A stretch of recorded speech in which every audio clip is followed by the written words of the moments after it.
When looking at the Force users in the game, we took a step back and decided what would we want to play and what would the fan want to play. We want to give players the opportunity to be the heroic Jedi like Luke Skywalker, or the darker, more avenging type of Jedi like his father Anakin.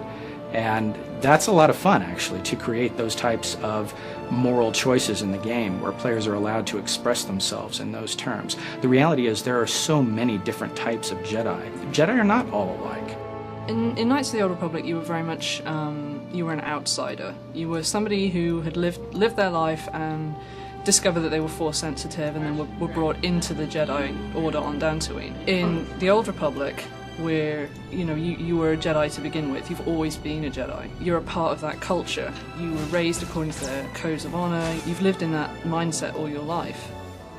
My favorite thing about the look of the Jedi ship is kind of the rounded, sleek, red, almost hot rod look that they've got going. It looks like a very fast ship. But also, if something is there to interfere with your treaty making or anything, it's got to have some big guns to fend that off as well. We felt it was really important that every Jedi in the game has a lightsaber and wields it. You actually see the blades making contact, you see the sparks flying, you get that Star Wars feel of the lightsabers clashing. When two lightsabers collide, or look like they collide, that's all based on the animation. The two animations sync up and we actually spawn an effect off of the lightsaber on that specific frame in the animation to where it looks as if the two sabers are clashing together. We'll call a little kind of a flash effect and flare out the lightsabers a little bit, make it look like they've contacted each other. Their lightsabers are more rounded and oddly enough more low-tech, kind of more the 70s Star Warsy look, which we had a lot of fun incorporating into the look throughout.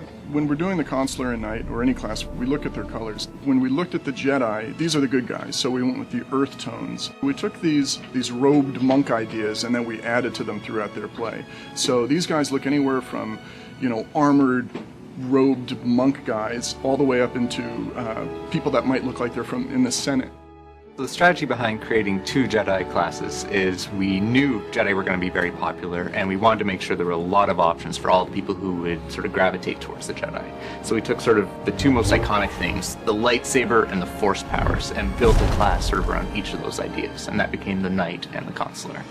The Jedi Knight is all about high adventure and action and, jumping right to the forefront of the battle and leading troops on the last desperate charge to save a world. The Jedi Knight's got a wide array of different melee attacks for different situations. So he'll have different saber moves he uses when he's, say, fighting one tough target versus a bunch of smaller enemies. And then these attacks, some of them will sort of build up his Force focus, and then other ones will spend it. So he's always got that sort of ebb and flow of building up to his big, strong attacks. If the Jedi Knight's role is to defend the Republic, the Consular's role is to be behind the scenes and to mend it and bring it back together. Diplomacy is a large part of the Consular's storyline, and you can't go into details, but there are times when you actually have to grab people and make them listen to you. The Jedi Consular has actually a wide array of playstyles. If you like playing the sneaky rogue, we have a build there for you. If you like supporting your allies and controlling enemies, we have a role there. And we also have a straight up damage role where you're just smashing things with telekinetics.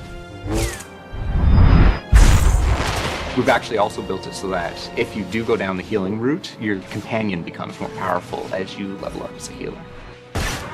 I like to have us think of as their powers as being kind of like a clean or focused energy, whereas their effects are going to be kind of like the cooler tones, kind of the greens and blues, and also pretty symmetrical.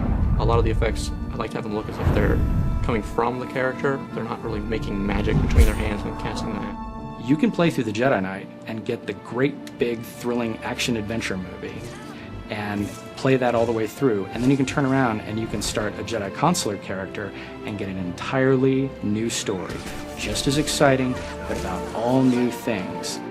If you want to get sort of the complete Jedi experience from Tor, you'd need to go through sort of both classes and experience different pieces of the puzzle. If you've been playing through sort of classes on the same side and then go through and replay them again, you'll do it with a much greater understanding.